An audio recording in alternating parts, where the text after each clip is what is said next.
My name is Laila al-Rashid, or at least it was. Today I am 34 years old, but I carry within me memories of another life, one that sometimes feels like it belonged to someone else. I want to take you back with me to that time, to a place where life and death danced side by side, under a sky that was rarely silent. I grew up in Gaza, that small strip of land squeezed between the sea and the world, a place where high walls touch the horizon, and each dawn arrives laden with uncertainty. The sound of airplanes, ever present, mixed with the call of the muezzin, creating a soundtrack that was at once sacred and threatening. Our house was in the Rimal neighborhood, a 2-story house made of heavy concrete, built not only to withstand the weather, but also to try to withstand the shocks that, every now and then, shook everything around it. My father, Ahmed al-Rashid, was a man of faith with calloused hands. He owned a small pharmacy near the port, and he always smelled of antiseptic and mint. From a young age, I would watch him lay out the prayer rug before sunrise, his low, steady voice reciting verses from the Quran with a devotion that touched me deeply. "Allah is the healer, my child," he said, as we arranged the vials together on the aged wooden shelf. "We are only the instruments." My mother, Fatima, had a smile that brightened our darkest days. Her eyes shone like the stars we saw when the power went out, which was almost always. She was the one who taught me to read the Quran, gently guiding my fingers along the sacred lines while the aroma of mint tea filled the room. "Faith is like air, Abibti," she whispered once. "You don't see it, but it's in everything. Without it, you can't live." These words took root in me. From an early age, I knew I wanted to be a doctor. I saw the hope in my father's eyes when someone got better under his care. The desire to heal grew like a flame inside me. But in Gaza, dreaming was an act of resistance. Almost everything was missing. The blockades left hospitals without medicine, universities closed to the sound of explosions, and electricity, when it came, was a brief gift. Even so, I kept going. I studied by candlelight, my books open on the kitchen table, while my mother prepared pampita and tried to hide the fear in her eyes. With effort, I entered the Faculty of Medicine at the Islamic University of Gaza. It was a tightrope walk for 6 years, balancing my desire to learn with the reality that was collapsing around me. Each exam was a battle, not only against the content, but against everything that insisted on stopping us. I clearly remember a muggy morning in 2015 in my 5th year. I was in the library, immersed in my gynecology studies. The air was heavy with salt, dust, and tension. Then came that sound. F-16s tore through the sky with a roar that we learned to recognize with fear and resignation. We looked at each other, already knowing what was coming. Minutes later, the bombs began to fall. The building shook, books fell, and we ran, without screaming, without hesitation, to the shelters in the basement. There, in the darkness, surrounded by concrete and tremors, we continued to study. A colleague, Noor, held the flashlight steady in her hands. I read aloud about complications in childbirth, trying to keep my voice steady. "If this is what we want to be," he said, looking around, "then we need to be ready, for anything." And there, in that darkness filled with fear, something stronger than terror was born. The certainty was born that, even in chaos, life insists on happening, and we, however fragile we may be, can choose to be part of the cure. I chose gynecology because I believed, from the bottom of my heart, that giving birth to a life was the most powerful response to the death that surrounded us every day. Each baby that took its first breath amidst the chaos was like a whisper from the future saying, "There is still hope."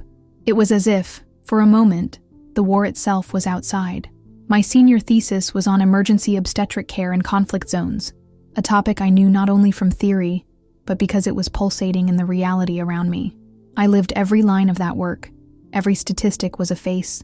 Every piece of data was a memory. After I graduated, I got a job at Alhifa Hospital, the largest medical center in Gaza.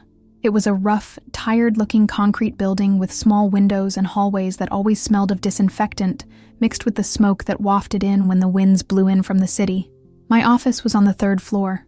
From my window, if I leaned forward a little, I could see a sliver of the Mediterranean Sea, a tiny blue amidst all the gray. That view was my refuge.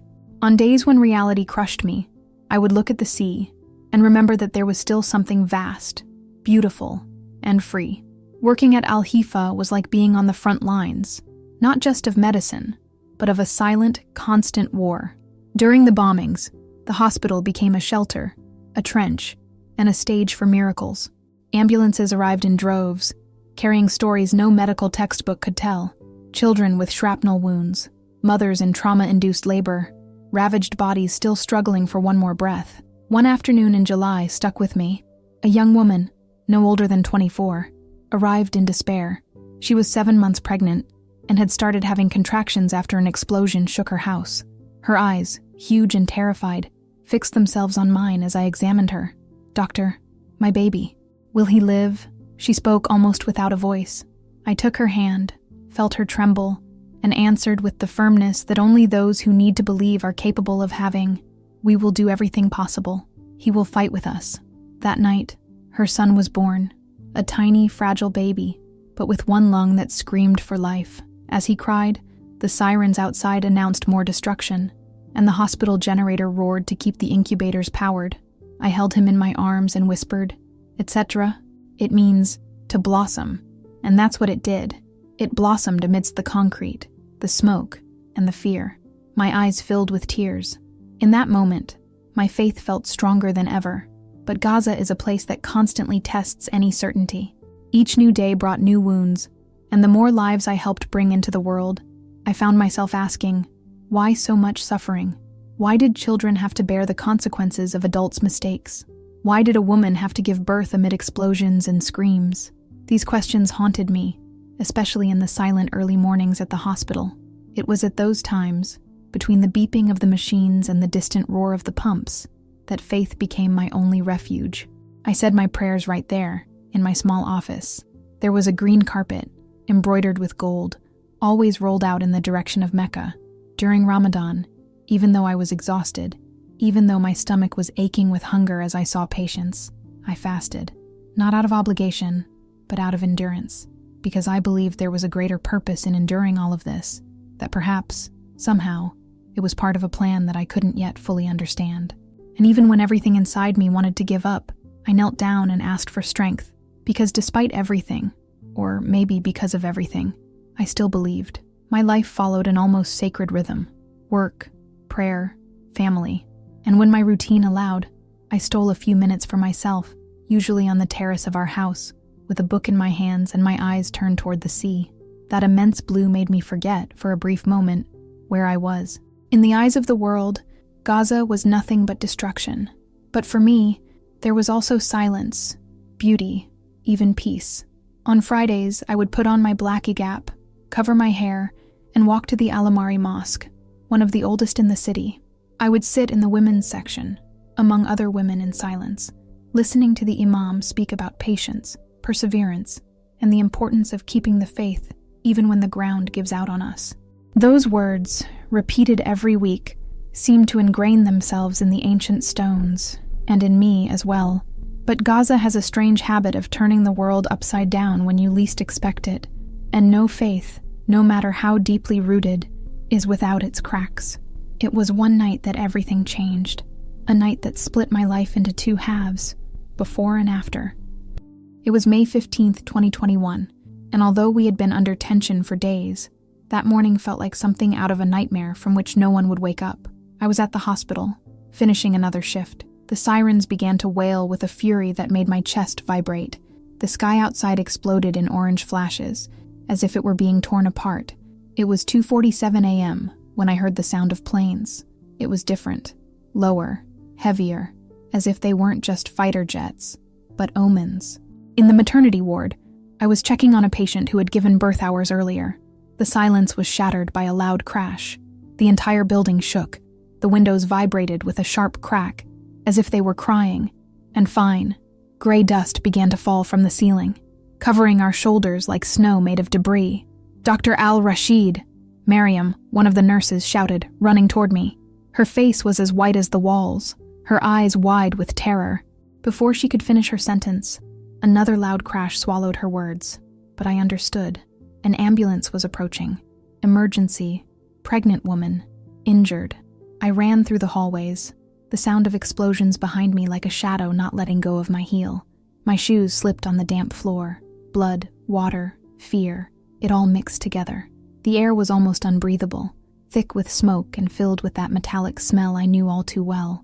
The hospital was struggling to stay alive. The lights were flickering.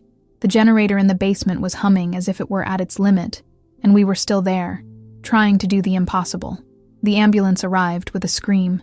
When the doors opened, my heart froze for a second. She was there, a woman in her early 30s, her body covered in dust, her face streaked with dried blood. She was pregnant. She was very pregnant. 8 months, maybe.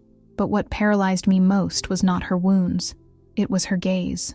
She looked at me, and in her eyes there was no panic, no pain, no despair. There was peace, an impossible calm given what we were experiencing. "What's her name?" I asked, as we pushed the gurney into the operating room. One of the paramedics, breathing heavily, replied, "Miriam." In that moment, I knew that this woman, this mother, would change everything I thought I knew about faith. "We found her in the rubble of the house, doctor. She's losing a lot of blood." The paramedic's voice sounded distant, as if coming from underwater. Miriam. The name echoed inside me in a strange way. Miriam. So close to Mary. In Arabic, it is the same name. But that night, amid the sound of sirens and the burning sky, it carried a new, almost sacred weight. We rushed Miriam into the operating room. While the rumblings outside shook the entire building like a cornered animal, I felt suffocated, as if the air itself was heavy in my lungs. But my arms moved instinctively, steady, practiced, fast. Emergency C-section. Every second could be the difference between life and death. "Miriam," I said, kneeling beside the gurney as I prepared the anesthesia. "We're going to bring your baby into the world now, okay?" She just nodded. There was something in her eyes that disarmed me, an absurd serenity. "Is there anyone in the family we can talk to?" I asked, as she began to slip into the semi-consciousness of anesthesia. She looked at me as if she carried the whole world in her chest and murmured, "My husband, he's gone now. He was a Christian." There was silence between us, broken only by the monitor's alarms and the sound of another explosion. "Me too." She said it with disarming simplicity, like someone telling a secret without knowing how much it weighs. In Gaza, Christians are few and far between. So few that, in all my years of work, I could barely count on one hand the number of Christian patients I had seen. But there, at that moment, religion made no difference at all. I had 2 lives in my hands, and no room for failure. The operation began in the dim, flickering light of the operating room. The walls shook with every bomb that fell nearby, but my eyes were fixed on the operating field. The monitor showed that the baby's heart rate was dropping, too fast. "Miriam," she whispered, as if my name were a thread she could still hold on to. "How's the baby?" "We're almost there," I replied, trying to hide the tremor in my voice. "Let's get her out now." Then came the loudest explosion of the night, a dry, brutal clap of thunder. The lights went out. For a few seconds, we were plunged into total darkness. All that remained was the roar of the generator in the basement and the hurried sound of my own heart, beating like a warning. When the lights came back on, blinding for a moment, I kept going. Faster, more precisely. And then, she came into the world. A girl. Small, fragile, but alive. Her first cry cut through the silence of the room like a blade. Not of pain, but of victory. "She's beautiful," I told Miriam, holding the baby in my arms. Very strong, just like her mother. But Miriam, she was pale, very pale. She was losing blood too fast. We tried everything. Transfusions, compresses, medicines. Nothing worked. Her exhausted body was giving out. "Doctor," she murmured, her lips almost motionless. "Bring my daughter, please." I placed the baby against her chest. She wrapped her arms around it, trembling, with a strength that came from a place I couldn't even name. Tears streamed down her face, mixed with the dust of destruction, with the blood, with life. "She's so beautiful," he whispered, "like her father." And then, Miriam closed her eyes, but not out of weakness. She closed them with the intent of someone who knew exactly what she was doing, and he began to pray. His voice was barely audible, but there was something in the words, something different. They weren't the verses I had known since I was a child, not the lilting sound of the Surah Al-Fatiha or the Psalms of the Quran. They were something else, a prayer that came from another place, a language I understood without ever having studied it, not with my mind, with my heart. At that moment, amid the smell of blood, the shaking of the building, the yellow light flickering on the ceiling of the operating room, I felt something I have never been able to fully explain, something that broke all boundaries, of faith, of culture, of fear. And there, between the end and the beginning, Between the death of a mother and the birth of a daughter, my soul shook. Our Father, who art in heaven. Her voice came out almost as a whisper, weak, almost swallowed up by the sound of the bombs that continued to echo outside. But she kept going. Hallowed be thy name. I watched her, motionless. The words were unfamiliar on my lips, but there was something about them that held me, as if each syllable were being breathed against time, against pain, against death. Forgive us our trespasses, as we forgive those who trespass against us. That's when my entire body froze. Forgiveness. Outside, the city was falling apart. Children were dying. Homes were being pulverized in seconds. And Miriam spoke of forgiveness, but she didn't stop. And what she said next pierced my soul like a flash of lightning. Father, forgive them, for they know not what they do. She didn't cry. She didn't scream. She didn't fill herself with hate. She asked for forgiveness. They, for those who hurt her, for those who destroyed her home, for those who killed her husband, for those who left her on the brink of death. Forgive them, as Jesus taught us. And my hands were shaking on the instruments. I was Muslim. I grew up respecting Jesus as a prophet, as part of our faith. But this was different. She spoke of him as if she were speaking of someone alive, present, real. Jesus, she whispered, looking up at the ceiling as if seeing something I couldn't. Receive my spirit. Take care of my daughter. Let her grow up knowing your love. And then she turned her face to me. Her eyes met mine, and in that instant, there was no religion. There was no war. There was no wall between us. Doctor, do you promise to take care of her? The voice was just a breath, but the request was like a weight placed in the center of my chest. Promise to tell her that her mother loved her more than life itself? I swallowed hard. My tears fell without me being able to contain them. I took a deep breath and touched his hand. I promise. She smiled, a serene smile, inexplicable, illogical even, a smile that didn't match the horror surrounding us. Thanks. And then, almost as if another presence spoke for her, she murmured, I'll be right back. And his eyes closed. The monitor made that steady, lonely sound that no doctor ever gets used to hearing. The straight line of death. Miriam was gone. But there was something in the room, something that didn't die with her, a presence, a peace that didn't seem to belong to this world. I stayed there for minutes that seemed like hours, with the little orphan crying softly in my arms. Outside, Gaza continued to burn, but here inside me, something else was beginning to burn. A question, a restlessness that would not go away. How can someone forgive like that? What kind of faith is capable of this?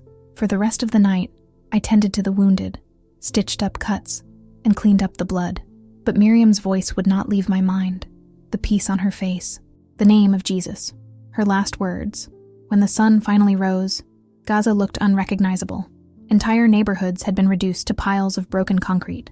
The sky was covered in smoke, and yet, the city held on. I returned home exhausted, with the sleeping girl in my arms. My parents were waiting for me at the door, with red eyes and shaking hands. How was your night, Jabti? My mother asked, gently picking up the baby. It was difficult, but I didn't say anything else. I didn't tell her about Miriam. I didn't tell her about her words, about what I had felt, about what had begun to be born inside me, because at that moment, I didn't have a name for it yet.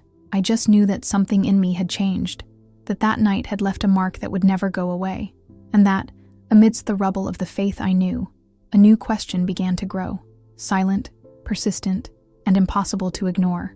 The days after that bombing passed in a blur, a thick fog that covered everything. Gaza, as always, was beginning to rise from its own rubble, trying to exist between what was left and what was lost. But inside me, something remained suspended, as if time had stopped at the exact moment Miriam closed her eyes. Her words wouldn't leave me alone. Forgive them, for they know not what they do. 7 words, repeated like an uncomfortable echo in every moment of silence. They found me when I woke up, when I walked through the hospital corridors, when I washed my blood-stained hands. I was going back to my routine, yes, but something inside me had changed, something that no longer fit where everything had made sense before. Every time I cared for a wounded man, every time I saw the hatred in the eyes of a mother who had just buried her son, I thought of her, Miriam, her calm face, the absurd peace with which she faced her own end. How could someone, in the midst of so much pain, simply forgive, On a muggy afternoon, I was in my office, alone, sorting through papers with my distracted fingers. Outside, the hospital still echoed with the sounds of reconstruction, hammering, ambulances, muffled screams. Everything was normal, or at least the kind of normal that Gaza knows. It was then that Omar entered. He was a veteran doctor, with a gray beard and deep-set eyes, one of those men who carry decades of war in their eyes and learn to speak softly so as not to stir up too many memories. He sat down in front of me with a sigh that said more than words. We were silent for a moment, until he said, in a tone that mixed surprise and respect, "I've been thinking about that Christian woman, Miriam. Did you know she prayed for her enemies before she died?" I nodded, not having the courage to tell him how much this was eating away at me inside. Omar ran his hand over his forehead, thoughtful. "You know," he continued, "my grandfather used to say that Christians are different, that there's something about them that we don't quite understand. I thought that was just old man talk, until now." "What do you mean?" I asked, trying to keep my tone neutral, but feeling my heart beat faster. "They say that their prophet Jesus, when he was being killed, also prayed for those who hurt him. Forgive them, for they know not what they do." The words fell upon me like a truth I already knew, but had not yet understood. Jesus, that was it. Miriam was repeating his words. She wasn't just being nice. She was following a model, an example. That night, lying in the darkness of my room, with only the blue light of the computer illuminating my face, I typed with hesitant fingers, "Jesus, forgive them, for they know not what they do." My heart was racing, as if I was doing something forbidden, something sacred and dangerous at the same time. I pressed enter. What I found left me silent for a long time. I read accounts. I read translations. I read interpretations by Christians from different parts of the world, from different eras. They all said the same thing, that Jesus, while being tortured, while being crucified, a method of death I could barely imagine, looked at those who were killing him and asked God to forgive them. No hate, no curse, forgiveness. And that was not all. These pages spoke of him not only as a prophet, as I had learned in my childhood. They spoke of him as something much greater, the Son of God, the Savior, the bridge between God and men. A part of me resisted. It went against everything I had been taught since I was little. It contradicted the lessons I had learned in the mosque, the prayers I had repeated so many times. But another part was hearing it for the first time, and within that part, a seed began to germinate. In the weeks that followed, my daytime life remained the same, but at night, something inside me shifted. It was as if two versions of myself coexisted, the dedicated, devoted Dr. Gaza knew, and the woman who silently sought answers where she had never dared to look before. My fingers knew the way. Laptop open, the light from the screen illuminating my tired face, and an incognito window in my browser to hide my curiosity from myself. I read everything I could find about Jesus, not the prophet reverently mentioned in the Quran, but the Jesus described by Christians. With each reading, what most disconcerted me were not the miracles or sermons, although they were fascinating, but the way he spoke about love, a love that surpassed logic, justice, even the instinct for self-preservation. Love your enemies, do good to those who hate you, pray for those who mistreat you. How could anyone live like this? How do you forgive someone who destroys your home, takes away your family, leaves your people in the dust?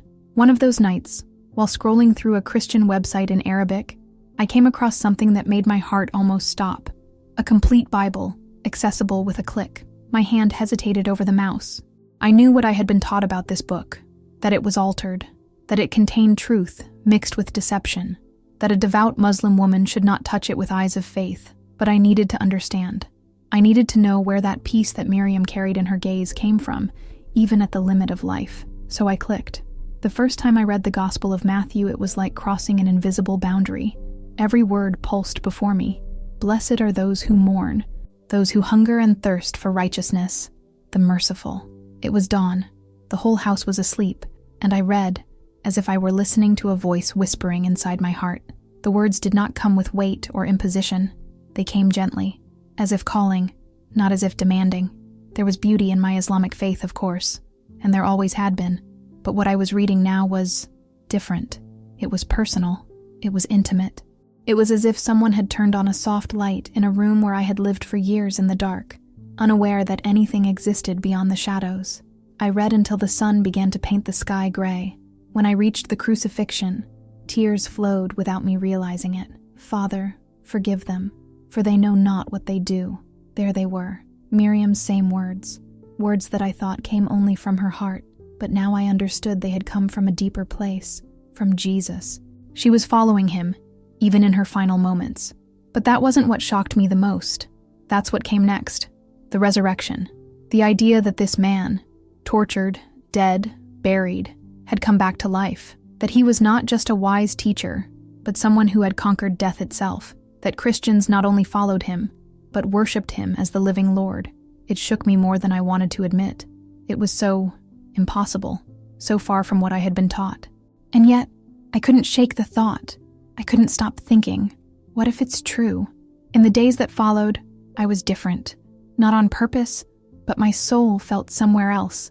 My eyes were more distant. My heart was more restless. During prayers, the once familiar words of the Quran began to sound strange, or rather empty, as if something had shifted. As if now that I had heard a different melody, the old music no longer sounded the same. One afternoon, as I was stirring rice and lentils on the stove, my mother looked at me from across the kitchen. Her eyes, always watchful, always tender, studying me with more intensity than usual. "Are you okay, Japti?" She used that soft tone that only mothers know how to use when they notice something is out of place. "Just tired from the hospital," I replied, with a forced half smile, without really looking at her. How could I tell her that what was tiring me wasn't the hospital, that the weight I was carrying wasn't physical? I couldn't. Not yet. I barely understood what I was feeling myself, but inside me, a question began to grow, silent, insistent, impossible to ignore. What if everything I thought I knew about God wasn't the end of the story? My brother Khalil, who was 3 years younger, began to sense that something was not right with me. He was a young man who was firm in his faith, a dedicated engineering student at Al-Azhar University, and had dreams of one day becoming an imam. For him, religion was an unshakable foundation, something I believed in as well until a few weeks ago. One quiet evening, as we sat drinking tea on the terrace, with the gas lights flickering below, he broke the silence. "Laila, I noticed that during prayers you are distant. Is something weighing you down? Something spiritual?" His question was like a light punch in the stomach. Khalil was right. My prayers had become an empty routine, a mechanical act. My mind, which had previously been devoted to devotion, was now lost in thoughts, in the teachings of Jesus that I had been reading in secret. "I'm just thinking about a lot of things," I said carefully.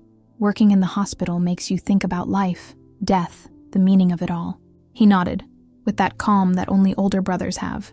"This is natural for someone who works with the pain of others. But remember, Laila, Allah has a purpose for everything, even the suffering we see." Once those words had comforted me. Now they seemed hollow, like a distant echo. What purpose could there possibly be to Miriam's pain, to the loss of her husband, to the children who arrived with shrapnel wounds? I could no longer accept the stock answers I had been taught all my life. That same night, when the house was already plunged into the silence of sleep, I returned to my laptop. This time, I was looking for something more specific. Stories of Muslims who had left Islam to follow Christianity. I knew the risk I was taking. In Gaza, abandoning one's faith was no small matter. It was dangerous and could cost dearly, but what I found took my breath away. Hundreds, thousands of stories. Doctors, engineers, teachers, housewives, ordinary people who had experienced profound transformation. I read the story of a Syrian doctor who, during the war, saw Christians face death with an inexplicable peace, just like Miriam's. I met an Iraqi woman who lost everything in an attack, but found strength and hope in Jesus' words about forgiveness. But what united all these testimonies was the price. Families destroyed, constant threats, exile, loneliness.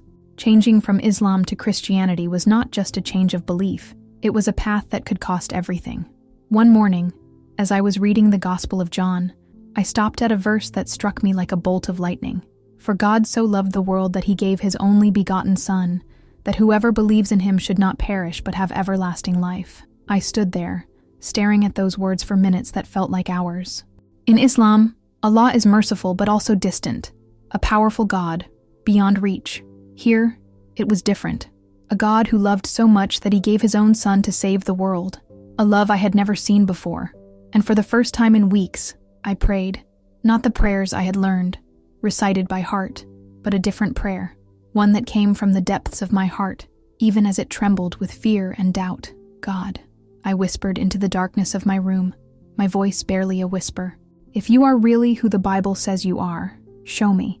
If Jesus is really your son, please help me understand. I am lost, and I need the truth. At that moment, I had no idea how much that simple, desperate prayer would change everything. I didn't yet know that my secret quest was about to be revealed, that I would soon be faced with a dilemma that would shake up everything I believed and knew. Outside, the night wind blew through the window, bringing the salty smell of the Mediterranean. But along with it came a strange feeling, a silent premonition that my life was about to be turned upside down. The deceptive calm of my nights spent secretly reading the Bible ended on a cold October night. After months of silence, of doubts and questions growing inside me, that night was different.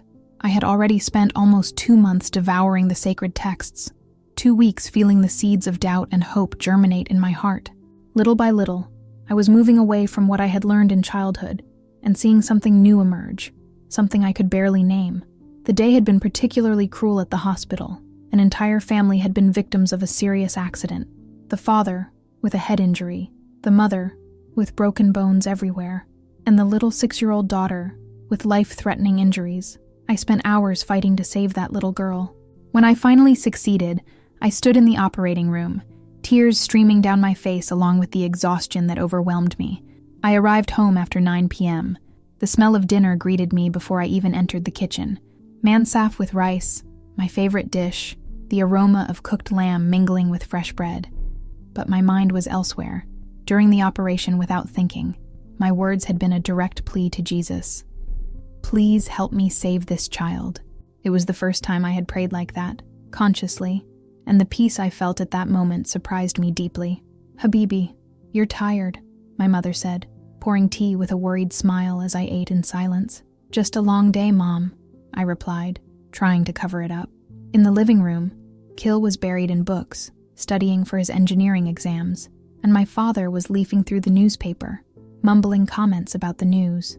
After dinner, I went up to my room, under the pretense of reviewing medical records. In reality, my heart was asking for something different, to continue reading the Gospel of Luke. I had just come across the story of the prodigal son, the story of the father who runs to embrace his lost son. The image struck me. Could it be possible that God could love us this way? Unconditionally, even when we have turned away?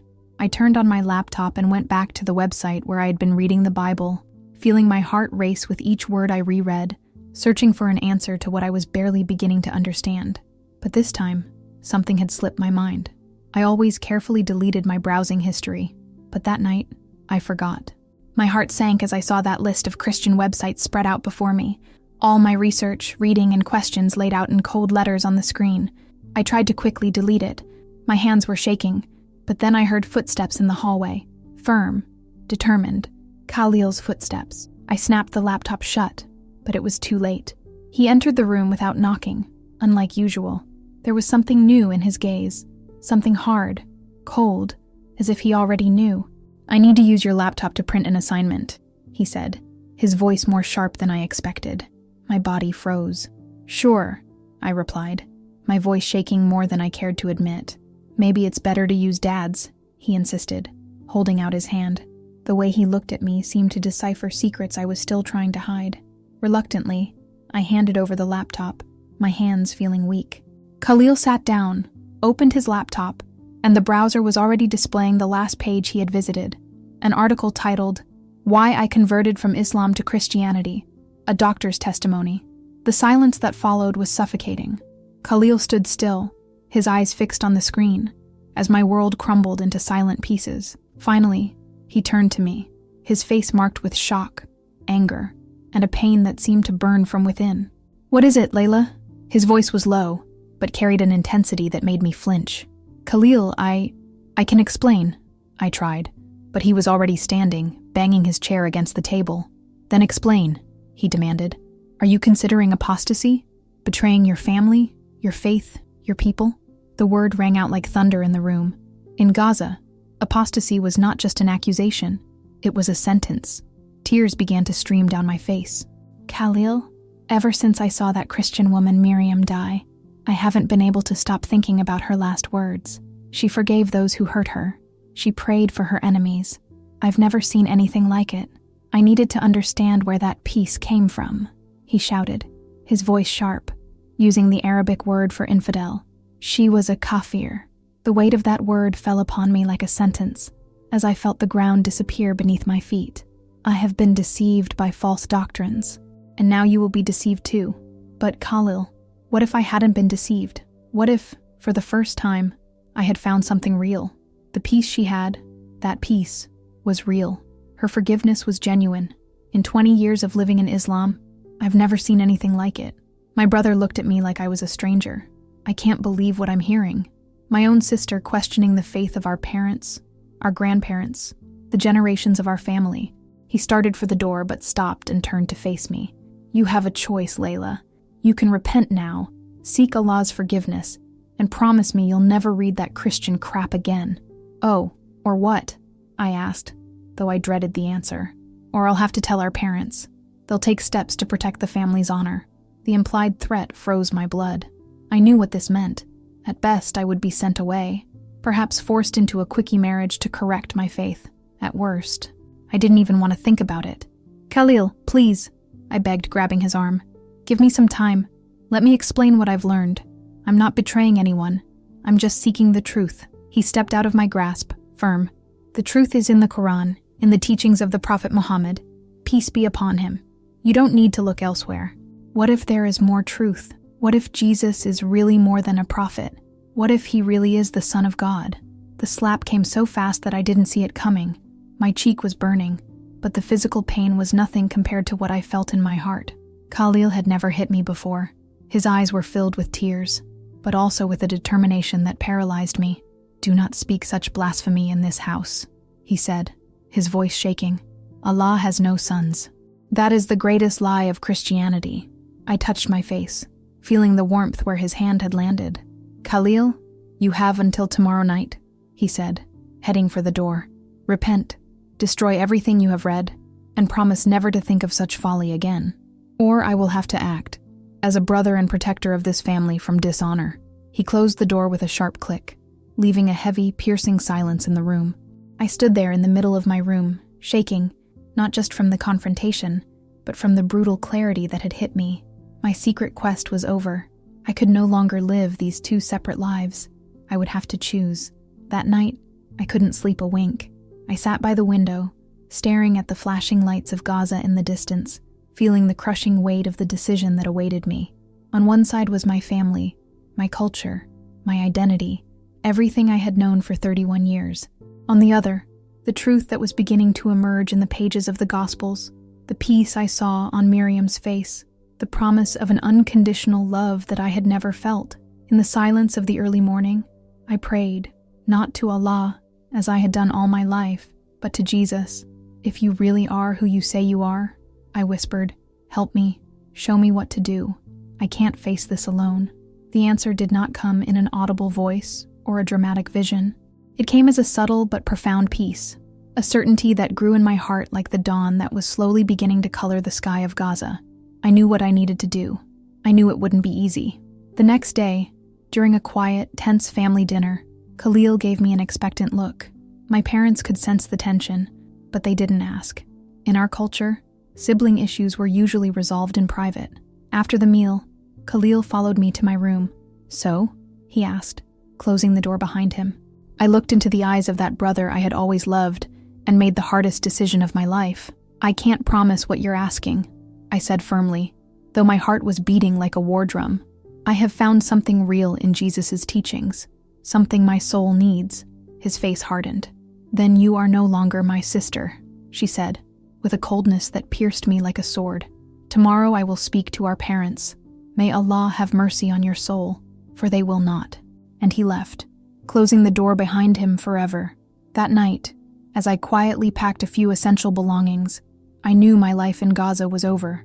The only question was whether I would be able to get out before it was too late. The early hours of October 23, 2021 dawned gray and threatening, thick clouds spreading over Gaza like a dark omen. I hadn't slept at all.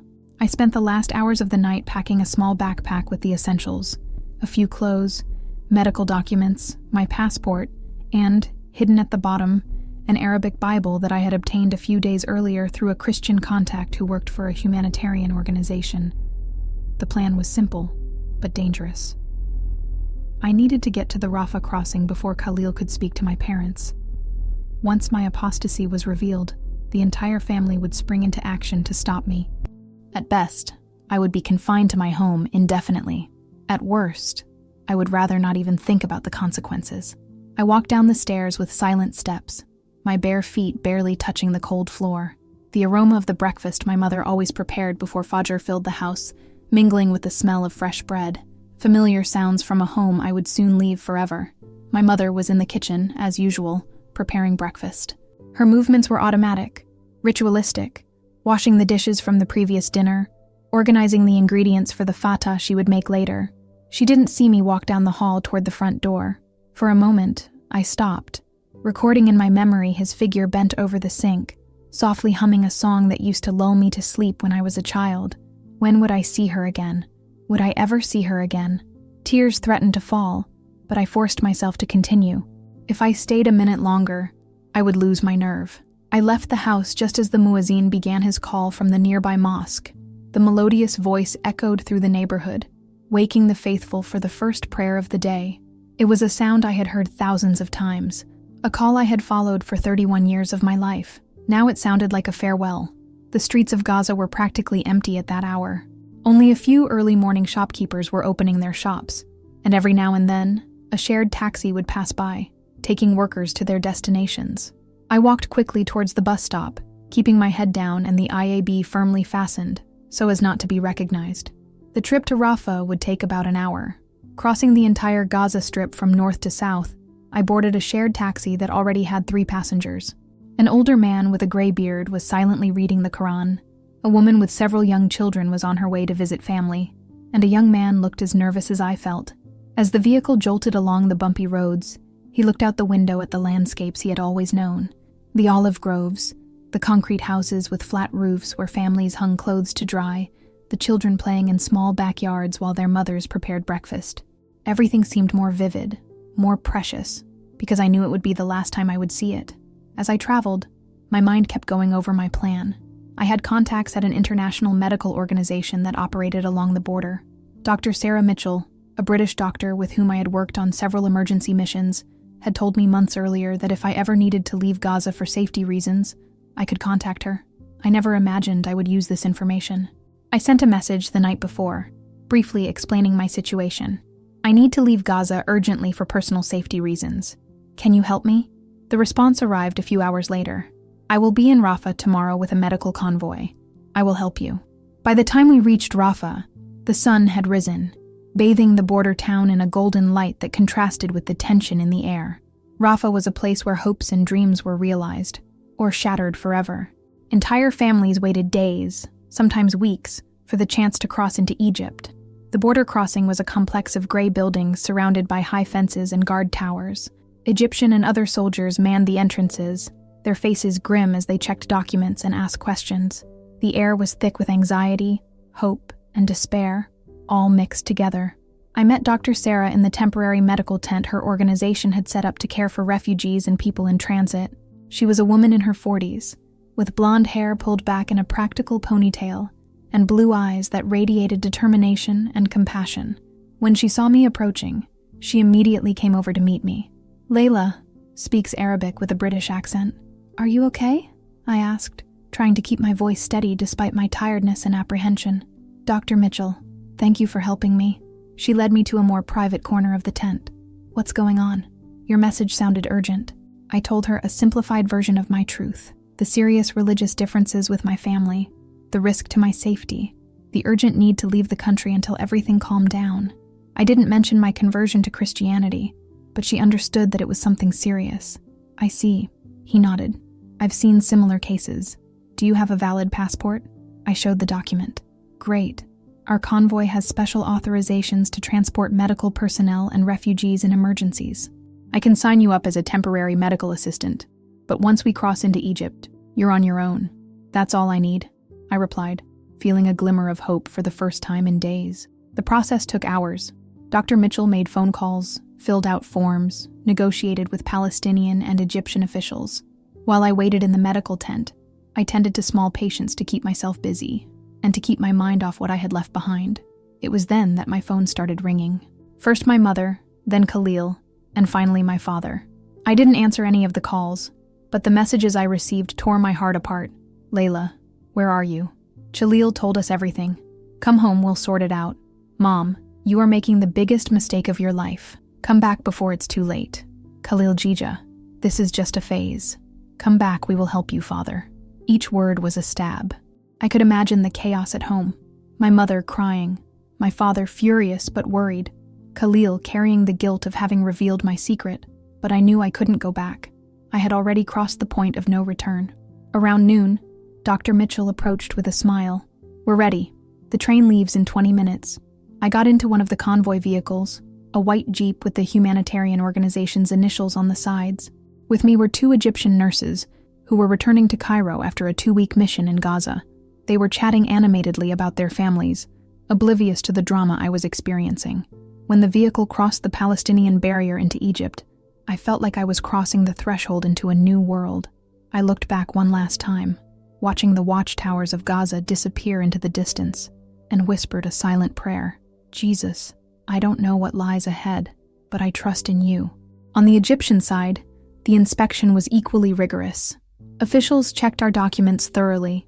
The officers asked detailed questions about the reason for our trip. They searched the vehicle carefully, but Dr. Mitchell's authorization served as a free pass. After an hour of bureaucracy and checks, we finally set foot on Egyptian soil. Where do you want to go? She asked me as we headed towards the Egyptian city of Rafah. Cairo, I replied without hesitation. It was the only metropolis big enough to allow me to disappear into the crowd, look for work, and try to start my life over again. We'll take you to the bus station. From there are regular buses to Cairo, he explained. During the 2-hour drive to the bus station, I took in the scenery around me. Egypt was different from Gaza, wider, less congested, with an open space that made me feel a kind of freedom I hadn't experienced in years. For the first time, I didn't feel like I was being hemmed in by walls or confined by barriers, but this new freedom came with a deep fear.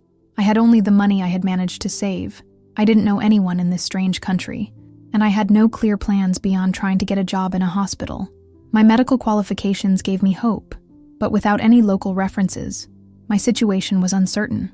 At the bus station, Dr. Mitchell helped me buy a ticket to Cairo. Before we said goodbye, she gave me a card with several contact details for organizations that help refugees and vulnerable people. Not all of them are connected to Christianity, she warned, but many will be able to help with employment, housing, and legal advice. I held her hands and said emotionally, Dr. Mitchell, I can never thank you enough for what you have done for me. She smiled fondly. Just promise to take good care of yourself and use your medical talent to help anyone in need, wherever they are. I boarded the bus with my small backpack and a heavy heart, a mix of hope and fear. As we drove away from Rafah, leaving behind the last physical connection to my old life, I discreetly removed the Arabic Bible I had been carrying from the bottom of my backpack and held it tightly. Jesus, I whispered in prayer, I have followed you here. Please show me the way. The bus roared down Egyptian roads toward an unfamiliar city, an uncertain future, a new chapter I could barely imagine. But for the first time in months, I didn't feel afraid. I felt peace, the same peace I'd seen on Miriam's face that night in the hospital, when she'd prayed for her enemies as her life slipped away. Now I understood where that peace came from. Even though I had lost everything I knew I had found something much greater, the truth. When the bus arrived in Cairo, it was dawn. The gigantic city was beginning to wake up under a pink-tinged sky, announcing another day of intense heat. I got off at Turgoman Central Station, a bustling chaos of street vendors, hurried commuters, blaring engines and horns, the pulsating face of the Egyptian capital. I stood there for a few minutes, taking in the magnitude of it all. Gaza, with all its limitations and dangers, had been my home, my familiar world.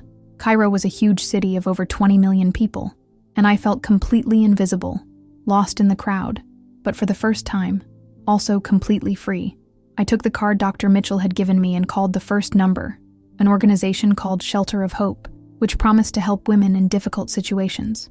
On the other end of the line, a gentle voice answered, with a slight Egyptian accent, "Marhaban, this is Dina. How can I help you?" "My name is Laila," I replied, choosing my words carefully. "I'm a doctor from Gaza, and I need help finding housing and work. Do you have documents? Are you running away from some danger?" she asked bluntly. The sincerity of the question took me by surprise, but I answered honestly, "Yes, to both. Come to our office. I'll give you the address." 2 hours later, after navigating the chaos of the Cairo metro with my heavy backpack on my back, I arrived at a modest building in the Heliopolis neighborhood. It was an old building from the 1960s, with peeling beige walls and windows that looked out onto a busy street. Dina greeted me with a warm smile. She was an Egyptian woman in her 50s, with gray hair pulled back in a simple bun and brown eyes that conveyed a motherly calm. Her office was small but cozy, with plants in the windows and pictures of smiling women on the walls, probably others who had experienced stories like mine. "Tell me your story," he said, as he poured mint tea into delicate glass cups. I summarized what I could, talking about the irreconcilable conflicts with my family, the danger I was in, and the urgency of having to leave Gaza. I did not mention my conversion, but Dina seemed to sense what I was not saying. "I understand," she said when I finished. "I've seen similar cases. Have you ever thought about asking for asylum in another country?" he asked. "First, I need to settle down here," I replied. "Get a job, a place to stay, then I'll see what I can do." She nodded understandingly. "We can offer temporary housing, up to 3 months, in a safe house we maintain for women in crisis. As for work, I said that with my medical qualification there would be chances, even if I had to start with something simpler. The shelter ended up being a 3-bedroom apartment in the Nair City neighborhood, where I would share the space with 4 other women, each with her own story of struggle. A Sudanese woman fleeing an abusive marriage, a Syrian woman who had lost her family in the war, an Egyptian woman who had escaped domestic violence, and Amira, a Palestinian woman who preferred not to talk much about the reasons that made her leave her own home. Amira was from Ramallah, about 28 years old, and worked as a nurse in a private hospital in Cairo. That first night, as we were getting ready for bed, she asked me a direct question, almost as if she already knew. "Religious family problems?" I was surprised by the frankness. "How do you know?" I asked. "I recognize the signs," he replied with a sad smile. "I've been through something similar myself." In her case, the reason for the family breakup was that she married someone her family didn't accept. I carefully asked her how she dealt with all of this. Amira answered me in a simple but profound way. "How do you deal with the loss of your family on a daily basis?" "I don't know," I replied, a little awkwardly. "Finding a new family, among people who truly accept you, just the way you are." Those words resonated within me. In the days that followed, as I searched for a job and tried to establish a routine, I began to understand what she meant. At the shelter, we were 5 women who had left their families behind for different reasons, but who were building a new one, made of support and genuine understanding. Getting a job in the medical field was a much bigger challenge than I had anticipated. My credentials were valid, but local hospitals preferred professionals with experience in Egypt. After 2 weeks of unsuccessful interviews, I finally landed a job at a private clinic in the Samalek neighborhood that catered mainly to foreigners and tourists. The pay was a fraction of what I had earned in Gaza, but it was enough to get me started again. More than that, the work gave me a sense of purpose, a routine that helped me keep my head on straight amidst the turmoil. Still, there was a void that the job couldn't fill. In Gaza, despite everything, I had a community of faith, a spiritual support that gave me strength. In Cairo, I felt spiritually orphaned. One afternoon, after work, as I was walking through the busy city streets, I spotted a small Coptic church on a side street. It was an old building made of golden stone, with a simple cross above the front door. I stopped in front of it, feeling a mixture of curiosity and nervousness. I passed by there several times over the next few days, always hesitating to go in, until one Friday afternoon, when the streets were quieter because of prayers at the nearby mosques. I gathered up my courage and pushed open the heavy wooden door. The interior was simple but imbued with a tranquil beauty. Ancient stone walls, colorful icons telling biblical stories, and lit candles created an atmosphere of serene reverence. The air smelled sweetly of incense and melted wax, which enveloped me and brought an unexpected calm. There were few people in the place. An elderly woman prayed silently on a worn wooden bench. A middle-aged man lit a candle near the altar, and, in the back, a young woman read the Bible intently. I sat on the last bench, feeling out of place, almost like an intruder, but unable to get up and leave. I closed my eyes, and for the first time in weeks, let my words come out from the bottom of my heart. Jesus, I whispered in Arabic, I feel lost. I left everything to follow you, but I don't know how to live this new faith. Please show me the way. I opened my eyes in surprise when I felt a presence nearby. The young woman who had been reading the Bible came closer and looked at me tenderly. She was about 25 years old, with black hair hidden under a simple scarf, and a smile so welcoming that it made me feel less alone. I'm Miriam, she said. The name struck my heart like a lightning bolt. Miriam, the same name as that woman who had changed my life in Gaza. Is this your first time here? Miriam asked, looking at me with a gentle smile. Yes, I replied, wiping away some tears I hadn't even realized were falling. My name is Laila. I'm new to all this. She sat down next to me, tilting her head curiously. Nubian Cairo or Nubian faith? The question caught me off guard. Both, I admitted with a half smile. Want to talk? I know a quiet cafe nearby. We sat in a small Coptic cafe, where the aroma of tea and homemade cakes filled the air. For an hour, I told Miriam my whole story. Everything. My life in Gaza, the death of the first Miriam, my search for the truth, the discovery of my brother, my escape. It was the first time I had ever said it all out loud, for anyone to hear. She listened to me in silence, only nodding her head every now and then, her eyes full of compassion and understanding. When I finished, she was quiet for a moment, and then she said, Do you know what your story means to me? Absent. Curious. It means that Jesus loves her so much that he used the death of one daughter to save another, that you are not here by chance, he continued, but for a divine purpose. Her words were like a balm, healing wounds I didn't even know were still bleeding.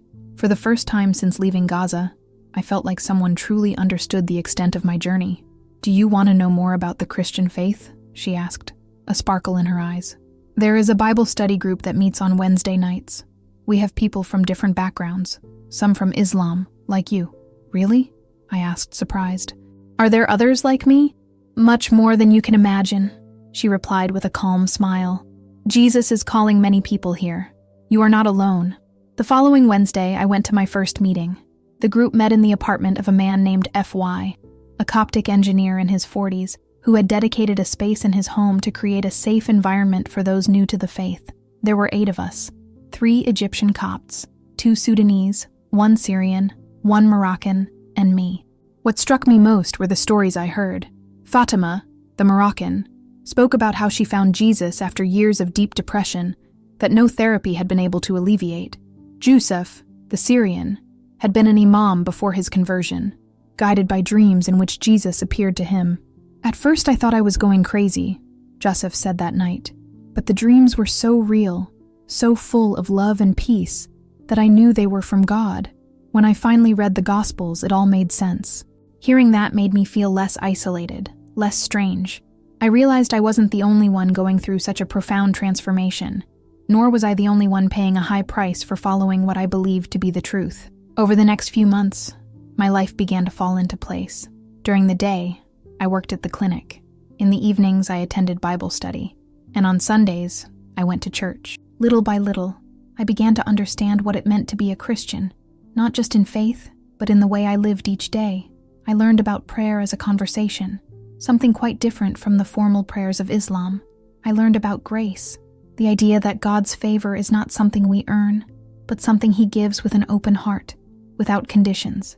And most of all, I learned about forgiveness, not just receiving God's forgiveness, but also being able to forgive, even my own family.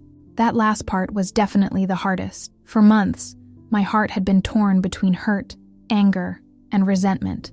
I felt betrayed by Khalil, rejected by my parents, and ostracized by my entire culture.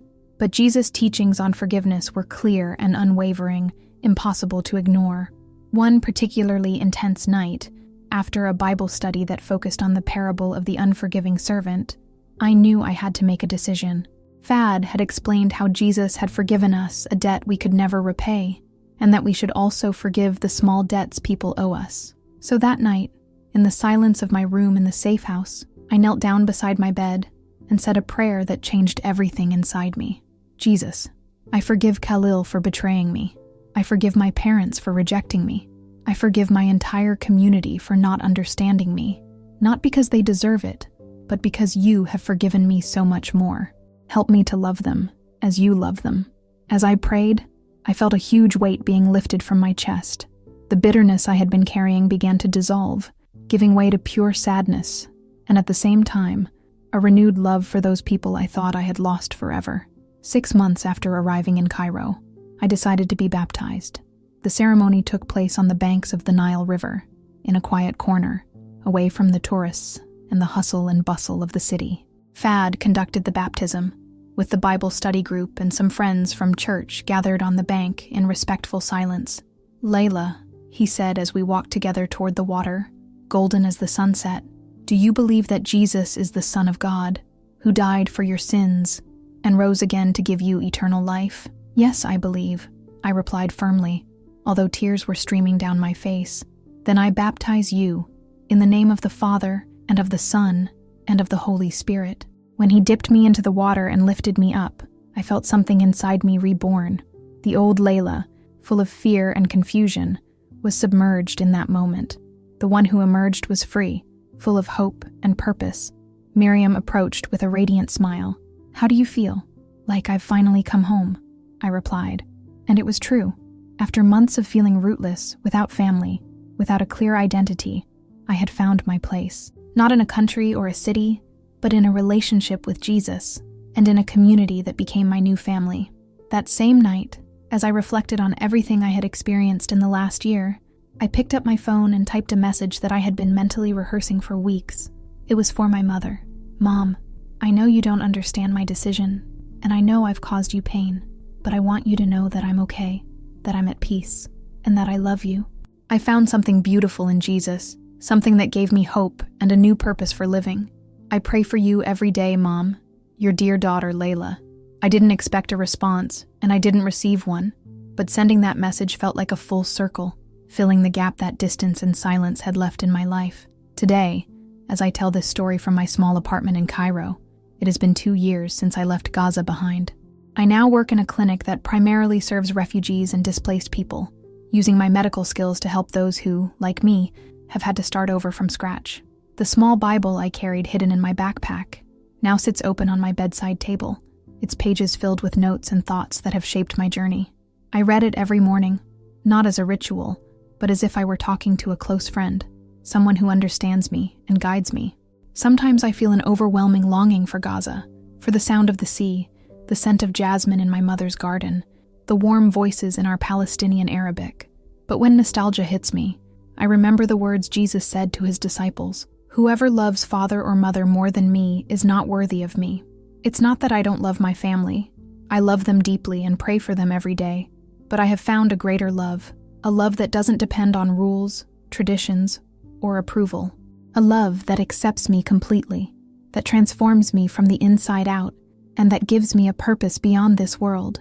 My story began with the death of a woman named Miriam, who prayed for her enemies as her life slipped away. The seed of that radical forgiveness, planted that night in Gaza, has grown and blossomed within me. Today, it has become a life dedicated to following the one who taught that love is stronger than hate, forgiveness is more powerful than revenge, and the truth is worth any price we must pay. Father, forgive them, for they do not know what they do. These words, spoken 2,000 years ago on the cross, were echoed by a dying woman in Gaza, and now they resonate in my heart every day. Because in the end, that's what it means to follow Jesus, to learn to love as he loved, to forgive as he forgave, and to find hope even in the midst of the deepest suffering. Lord Jesus, thank you for using even the darkest nights of my life to guide me toward your wonderful light.